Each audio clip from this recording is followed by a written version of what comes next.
Fala galera, tudo certo moçada? Tudo tranquilo? Aqui é o Wanderson A7 do canal Química Tunai. Galera, nesse vídeo eu vou apresentar a vocês a introdução à química orgânica, que é uma área da química que muitos de vocês adoram. E para quem não gosta, eu acho que você vai aprender a gostar também, tá bom? Introdução à química orgânica. Deixa eu compartilhar meus slides com vocês aqui. Enquanto isso, inscreva, caso você não esteja inscrito ainda. No final, se você gostar, dê aquele like, Tunai, tá bom? Vamos lá, então. Introdução à química orgânica. Primeira coisa que eu vou apresentar a vocês é um histórico, não com a ideia de decorar data, nada disso, tá? Mas preciso apresentar rapidamente um histórico, como é que ela evoluiu e tudo mais, tá? Histórico da química orgânica. Então, a química orgânica, ela começa uma data aproximada, tá? Com um cara chamado Carl Wilhelm Scheele. Mas você tem que saber o nome do cara também. O que ele fez, professor? Em 1772, ele conseguiu isolar, não sintetizar, ele isolou de alguns materiais derivados de organismos vivos algumas substâncias do tipo ácido cítrico de frutas cítricas, né? Isolou glicerina de gordura animal e conseguiu isolar ureia de onde? Da urina. Ele conseguiu isolar, não sintetizar. Isolou ácido cítrico, isolou a glicerina, isolou ou extraiu, depende de uma palavra melhor para você, extraiu ureia do xixi dos mamíferos e por aí vai. Ok?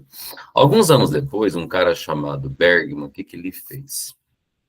Ele separou as poucas substâncias conhecidas até então em dois grupinhos. Para ele, tudo que era derivado de um ser vivo, ele resolveu dar o nome de substância orgânica, ok? Ó, tudo que era derivado de ser vivo foi batizado pelo Bergman com o nome de orgânico. Tudo que não era derivado de um ser vivo, ele resolveu chamar de compostos minerais, que a gente chama hoje de compostos inorgânicos. Tudo bem? Essa foi a contribuição. Dividiu a substância em dois grupinhos, ou é orgânico ou é mineral. Alguns anos depois, um cara muito famoso já estudou sobre Lavoisier, o pai da química, né? O que ele percebeu? Ele percebeu que as substâncias chamadas de orgânicas na época, elas sempre apresentavam 4 elementos com muita frequência. Que elementos são esses, Wanderson? Os 4 elementos que apareciam com muita frequência, você vai memorizar como sendo nhoque. Como assim? Nitrogênio, hidrogênio, oxigênio e carbono.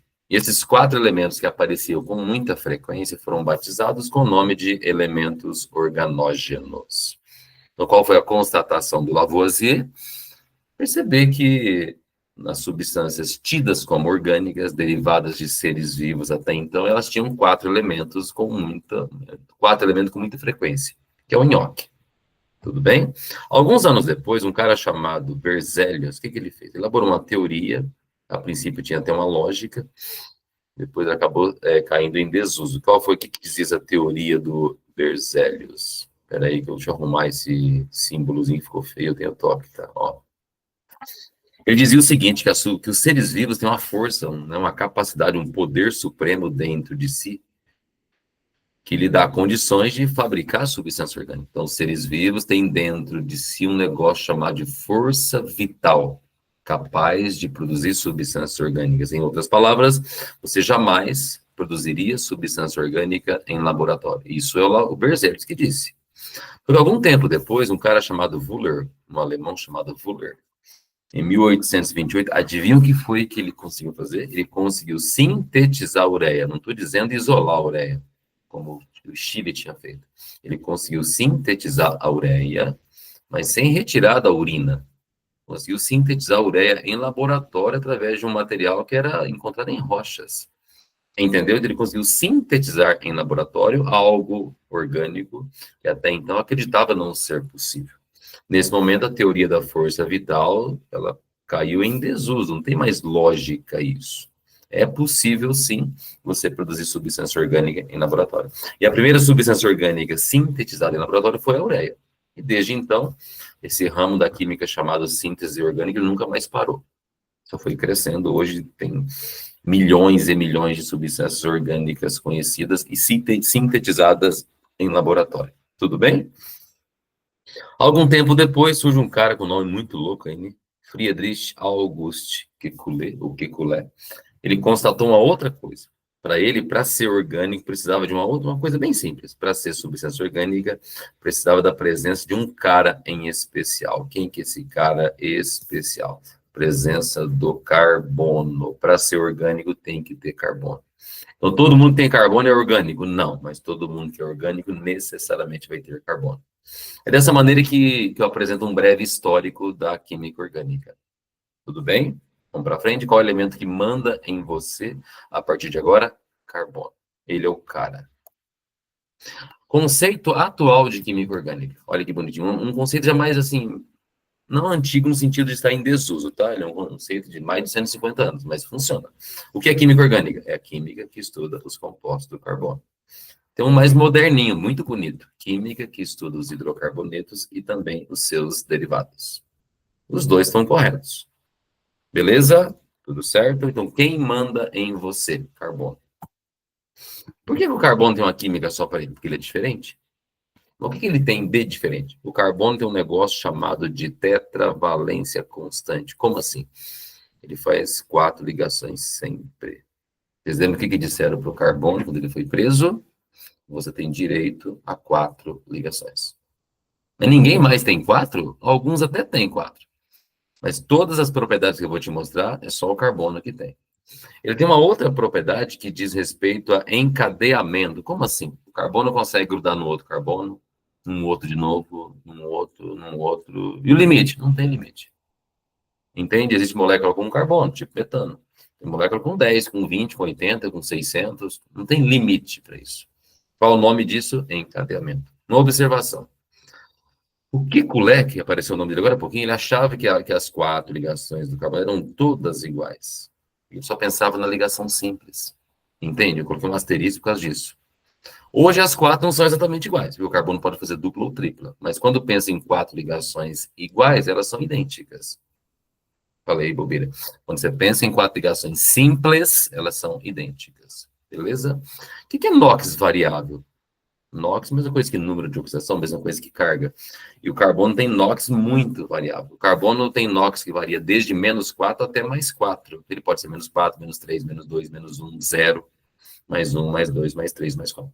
Coloquei um exemplo bem bobo aí, não precisa saber o nome da substância ainda. O nome disso é ácido 2-cloropropanoico. O que eu quero mostrar para você? Como o carbono pode ter NOx muito louco aqui. Hidrogênio tem NOx +1, pera, coisa diferente. NOx hidrogênio, você deve ter decorado que é sempre +1. Hidrogênio é +1, o outro hidrogênio também é +1, o outro é +1. Beleza? Tem 3 hidrogênios em volta desse primeiro carbono da esquerda aí. Quanto que é +1, +1, +1? Dá +3. Então, o carbono vai ter que ser o oposto disso, -3. Por que você não analisou o carbono com carbono? Porque eles são iguais. Então, não conta. Olha para o carbono da frente agora. Esse aqui, ó. Quem está ligado nele? Hidrogênio, que é +1, cloro, que é halogênio, que é -1. +1 menos 1 já dá 0. Automaticamente o NOx desse carbono central aqui seria 0. Já mudou o NOx. Vamos para o carbono da ponta, da direita. Quem está ligado nele? Um oxigênio que tem carga -2, uma hidroxila que tem carga global -1. -2 somado com -1 dá -3. Automaticamente esse carbono teria um NOx +3. Eu fiz esse exemplo para quê? Para te mostrar que o NOx do carbono é uma baderna, varia pra caramba. Um exemplo besta que eu te dei, ele pode ter NOx -3, pode ter NOx 0, pode ter NOx +3. Ok? Beleza? Poderia ser que uma prova te pedisse NOx médio também. Então, somar os 3, dividir por 3. Show de bola, que nesse caso daria 0. Ok. Então, quais são as 4 propriedades Chunai do carbono? 4 ligações sempre, encadeamento, igualdade das 4 valências, desde que elas sejam simples, e também o carbono ele é muito versátil, muito simpático, se dá bem com todo mundo. Dependendo com quem que ele se ligou, seu NOx muda, você percebeu isso? Tudo bem? NOx do carbono vai de -4 até +4. Um outro item super importante é falar das ligações que existem em química orgânica. Química orgânica só tem carbono? Não. Lavoisier já sabia que tinha nhoque com muita frequência. Mas quem que manda em você? O carbono. O carbono faz 4. Olha a linha de cima. Hein? Tem o carbono fazendo 4 ligações simples, depois tem o carbono fazendo uma dupla e 2 simples, tem carbono fazendo tripla e simples e 2 duplas. ok? Independente de qual o jeito que ele fez, 4 ligações sempre, ok? Olha para o N. O N é um cara que mora numa outra família, mora na 5A, ou grupo 15. Então, o normal de quem mora na família 5A ou grupo 15 é fazer só 3 ligações normais. Percebe que o nitrogênio está sempre fazendo 3 aí. Confere. 3, está fazendo 3 de um outro jeito, está fazendo 3 de um outro jeito, mas é 3. Olha para a última linha, oxigênio, faz 2. Não é retinho assim, tá? Mas no vídeo de geometria molecular que tem no canal, você confere lá, que é um desenho meio tortinho, mas isso não vem ao caso agora. Ele pode fazer 2 simples, ele pode fazer uma dupla, entendeu? De qualquer maneira, tá dando 2 sempre. E o H, que é um cara super importante. Ele é o cara que vai tapar buraco, ele vai preencher os buraquinhos que existem em química orgânica. O H faz uma ligação só. Então, o carbono é tetra, nitrogênio é tri, oxigênio é bi, e o hidrogênio é monovalente. Tem mais elementos? Tem. Às vezes tem fósforo no ATP, que faz 3 ligações também, normais, né? Às vezes aparece compostos com enxofre, com cloro, entende? Mas o basicão tá aqui, é o nhoque. Tudo certo? Vamos para frente. Agora um item muito importante, que é o mais importante desse vídeo. Fórmulas. O que são fórmulas? Maneiras de se representar uma substância. Eu coloquei um esqueletinho de 3 carbono apenas aí. Isso é uma fórmula pronta? Não. Você está vendo aí um esqueletinho carbônico de uma molécula de propano presente no gás de cozinha. Mas não são só 3 carbono, não é só isso. Entende? Cada molécula de propano presente no GLP, gás de cozinha, tem 3 carbonos, mas tem mais coisa por trás disso. Você concorda que esses carbonos não estão com as 4 ligações ainda prontas? Olha para esse primeiro carboninho da esquerda aí. Ele fez uma ligação só, por enquanto. Só tem um risquinho em volta dele. Então faltam 3, Wanderson. Vamos completar. 1, 2, 3. A gente sempre vai completar com hidrogênio. Olha o carbono da frente. Esse aqui, o do meio aí. Quantas ligações ele fez? Ele fez 2. O que está faltando para esse cara? Faltam 2. Pronto, completei. E a outra ponta, o que está faltando para ficar feliz, ficar tonight forever? Faltam 3 ligações. 1, 2, 3. Esse é um jeito bem detalhado, bem demorado. Esse estilo de fórmula bem detalhado com todas as ligações se chama fórmula estrutural. Agora tem uma bem mais resumidinha, que adoram pedir em provas. Essa é estrutural. Olha a outra. Percebe que ela é bem mais compacta. Ao invés de desenhar 3H, você escreve CH3. Ao invés de colocar H para cima e para baixo, escreve CH2. Entendeu? E CH3 no final. Qual é o nome desse estilo de fórmula? Estrutural condensado. Agora tem a mais moderna de todas, pensando em prova de vestibular, prova de Enem, qualquer. Fórmula de bastão. Esse bastão, esse desenho que você está vendo louco aí, é a mesma coisa que os demais desenhos que você viu hoje, nessa aula. Então, não estou vendo hidrogênio nem carbono, eles estão escondidos. Tem um carbono escondido aqui, tem um carbono escondido aqui, tem um carbono escondido aqui. Entendeu? Tem 3 hidrogênios escondidos aqui, tem 2 aqui, tem 3 aqui. É a mesma coisa, é uma fórmula mega resumida. Qual é o nome desse estilo de fórmula? Chama-se fórmula de bastão, ou grafia de bastão. Aí tem uma mais resumida ainda, que é a tal da fórmula molecular, que é você contar quantos átomos participam da fórmula, de cada molécula. Nesse caso, quantos carbonos está vendo? Estou vendo 3. Quantos hidrogênios está vendo em cada fórmula dessa? 8. Então, a fórmula show de bola é um C3H8. O nome desse estilo de fórmula é fórmula molecular. Ok? Depende se teria dúvida, como é que eu sei que nessa fórmula de bastão tem essa quantidade de hidrogênio? Vou fazer bem devagar agora aqui, então. Bom, que cada ponta tem um carbono, acho que é bem tranquilo. Tem um carbono aqui, tem um carbono aqui, tem outro aqui. Ok. Esse carbono aqui da esquerda, aqui, quantos risquinhos você está vendo perto dele? Está vendo um só. O que falta para ele? Faltam 3. Você escreve CH3. Subentende-se que tem H3. Olha o carbono do meio, essa bolinha do meio. Quantas ligações você está vendo na lousa? 2. Na lousa, que diz lousa digital, pode ser na sua tela, tá? O que está faltando para ele? Faltam 2. Olha o carbono da ponta direita aí, ó. Quantos risquinhos tem em volta dele? Um só. Falta o quê? Faltam 3. É muito comum em provas, muito comum mesmo, você ter que transformar a fórmula de bastão em fórmula molecular. Isso cai mais do que você pensa. Beleza? Vamos para frente? Exatamente o que eu coloquei agora. Olha o que aparece em provas. Tem uma fórmula bonitinha e chama vitamina C, ou ácido ascórbico, tá? Aí tá a fórmula de bastão. E ele quer saber de você qual é a fórmula molecular. Como é que faz isso? Vamos pintar todas as pontas livres e todas as quinas, você vai ter um carbono. Então, tem um carbono bem aqui, tem outro aqui, já deu 3, 4, 5 e 6. As pontas que tem outro elemento, aí não tem carbono. Então, carbono são quantos? 6. Começamos com C6. Agora, contar o hidrogênio é meio trabalhoso, mas vamos fazer isso. Contar os hidrogênios, beleza? Quantos hidrogênios já estão aparecendo para você? Tem um aqui, tem outro aqui, tem um aqui embaixo, deu 3, deu 4. Tem mais hidrogênios escondidos. E na fórmula de bastão, você não desenha os hidrogênios grudados em carbono, eles ficam escondidos. Ok? Então, olha para esse carbono aqui agora, ó. Você está vendo duas ligações desse carbono só. Cadê as outras duas? São dois Hs escondidos. Olhem para esse carbono agora aqui, ó, do lado dele. Está vendo 3 ligações em volta dele, tipo o símbolo da Mercedes-Benz. Então tem um H escondido aí? Tem. Olha para o outro carbono da frente. Você está vendo 3 ligações em volta dele. Cadê a quarta ligação? Sempre 4. É o H. Beleza? Pega o carbono daqui de baixo agora aqui, ó. Esse aqui. Percebe que ele já fez as 4. Ele já está completo. Esse aqui também já fez 4. Esse aqui de cima também já fez 4. Acho que não tem mais hidrogênio escondido, então. Deixa eu só apagar as flechas para não ficar muito poluído isso aqui. Ok? Pronto. Então, quantos Hs a gente encontrou aí? Bom, a gente encontrou 4 que estavam escondidos, mais 4 que já estavam aparecendo. Então, a fórmula é C6, H8. Tem um negócio aí, tem oxigênio também na fórmula. Tem quantos?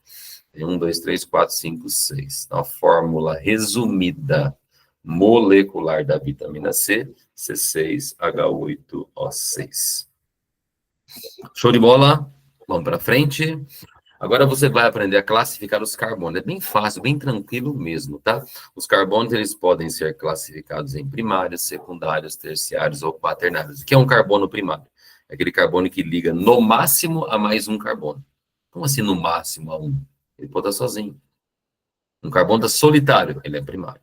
Está ligado em mais um carbono, ele é primário.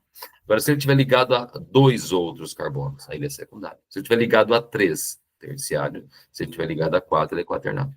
Ok? Beleza? Vou começar por esse aqui, ó. Fiz uma flechinha para você aí, atenção. Esse carbono que eu selecionei, está ligado em quantos carbonos? Está ligado no carbono da direita e no da esquerda. Ele é um carbono de que tipo? Secundário. Pegou? Ok, trocar de cor para ajudar. Vamos pegar esse carbono aqui, ó, flechinha verde. Ele está ligado em quantos carbonos? No da direita, no da esquerda e no de cima. Então, ele seria o quê? Terciário. Show de bola. Vamos pegar esse carboninho aqui, ó, bem do meio aqui. Ele está ligado em quantos carbonos diretamente? Um para a direita, um para a esquerda, um para cima e um para baixo. Então, ele seria o quê? Quaternário. Ok? Vamos pegar uma das pontas, quaisquer. Deixa eu mudar de cor aqui. Vou pegar um azulzinho aqui, ó. Vou pegar essa ponta aqui, por exemplo. Esse carbono está ligado em quantos carbonos diretamente? Só no de baixo. Então, ele seria o quê? Primário. E você percebeu que as demais pontas também serão primárias. Tranquilo? É bem facinho, bem de boa. Aqui com o carbono primário, o carbono que se liga a mais um, ou que fica sozinho. Carbono secundário, grudado em mais 2 diretamente. Carbono terciário, grudado em mais 3. Carbono quaternário, grudado em 4 outros carbonos. Pronto. Quais são as características de compostos orgânicos? E aí, primeira novidade. Maioria esmagadora, eles são todos moleculares. Como assim? A ligação é covalente. Mas tem algum que não seja covalente? Alguns tipos de sais, aliás, os sais derivados de ácido carboxílico, derivado de ácido sulfônico, aí eles vão ter um pedacinho que é iônico também, mas via de regra, composto orgânico normalmente é molecular, ligação é covalente. Seus pontos de fusão e ebulição são bem baixos em comparação com quem não é orgânico. Qual que é o estado físico? Não sei, mas por quê? Você é burro? Não, não é por isso. O estado físico varia. Eles podem ser sólidos, podem ser líquidos ou podem ser gasosos. Tem para todos os gostos. GLP, gás de cozinha, entra no gasoso, óbvio. Ok? Etanol, gasolina, entra no líquido. Show de bola. Ácido benzoico, ácido acetil salicílico, é vendido na forma de comprimido, ele é sólido. Entendeu? Então tem para todos os gostos aqui. que é esse negócio combustibilidade? O que é um combustível? Combustível é qualquer substância. E quando reage com O2, você consegue produzir CO2 e outras coisas, mas o mais importante, liberar energia rápida. Isso é um combustível. Beleza? E muitos compostos orgânicos, muitos são combustíveis. Dá alguns exemplos. Gasolina é orgânica, é um combustível. Etanol, diesel, biodiesel, madeira e por aí vai. Querosene de avião, entendeu? Metano, biometano, ok? Então, eles têm uma propriedade chamada de combustibilidade. As reações dos compostos orgânicos normalmente acontecem em várias etapas, e por ter várias etapas, acabam sendo reações mais lentas do que os inorgânicos. Ok? Show de bola, entenderam até aqui? E o último slide desse vídeo de introdução é um modelinho que não cai todo dia em prova, mas é para dar uma ideia melhor para você. Modelo de Lebel e Van Tuff. O que é isso aí? Chama-se modelo do carbono tetraédrico, beleza? Você está vendo aqui nesse primeiro exemplo uma ligação simples, no segundo exemplo está vendo uma ligação dupla entre carbonos, no terceiro está vendo uma tripla, tudo bem? O que é uma ligação simples segundo esse modelo? Ligação simples, segundo o Lebel, é quando esses tetraedros carbônicos, eles estão unidos por apenas um vértice, ó, tem um vértice em comum aqui. Cadê o carbono? Tá bem no meio aqui. Cadê o outro carbono? Tá bem no meio aqui. Beleza? A ligação aqui é simples. O que é uma ligação simples de acordo com o modelo de Lebel? São dois tetraedros unidos por um vértice. Então, a ligação, né, um pouquinho mais fraca. O que é uma ligação dupla? Olha, o segundo exemplo é dupla. Você teria um carbono bem no meio, um outro carbono bem no meio da outra parte aqui. A ligação é dupla. Mas o que eu quero chamar a atenção de vocês? Perceba que tem algo em comum aqui. O que está em comum? Perceba que o que está em comum é uma aresta por completo aqui. Isso é aresta que chama, né? Então, você passou o super bonder não só na pontinha, no vértice, passou na aresta. A ligação é mais forte. E o que seria uma ligação tripla segundo esse modelo diferente aí? Uma ligação tripla segundo o modelo de Lebel seria mais ou menos isso aqui. Tem um carbono aqui, outro carbono aqui. Tá vendo o hidrogênio aí já, né? Teria uma tripla unindo esses carbonos. Mas que eu quero que você entenda, de acordo com esse modelo, a ligação é mais forte. Por que será? Porque não tem um vértice ou uma aresta em comum. O que você tem em comum? Tem uma face por completo. Tá claro? O que é uma ligação simples? Dois tetraedros carbônicos unidos por um vértice. O que é uma ligação dupla? Os dois tetraedros unidos por uma aresta. E mais forte. O que é uma ligação tripla? Os dois tetraedros estão unidos por uma face. Então, no primeiro exemplo, você passou o super bonder apenas na pontinha do negócio aqui, na ponta. Aqui. Beleza? No segundo, você passou o super bonder na aresta inteira. No terceiro exemplo, ligação mais forte, você passou o super bonder na face triangular inteira. Ok? Beleza? Tudo certo? Eu vou descompartilhar meus slides agora. Só um minutinho, galera. Pronto? Tonight Forever. Eu espero muito que vocês tenham gostado, que tenham entendido essa introdução. Depois, procurem assistir os demais vídeos que vão ter, né? Depois vai ter vídeo de hidrocarboneto, de todas as funções orgânicas, de todas as isomerias, de todas as reações, polímeros, biomoléculas, tem tudo aí. Beleza? Divirtam-se de verdade, tá bom? Se você gostou, dê o seu like, dê aquela força para mim, beleza? Dá força para o Wanderson A7. Um grande abraço a todos vocês. Fui.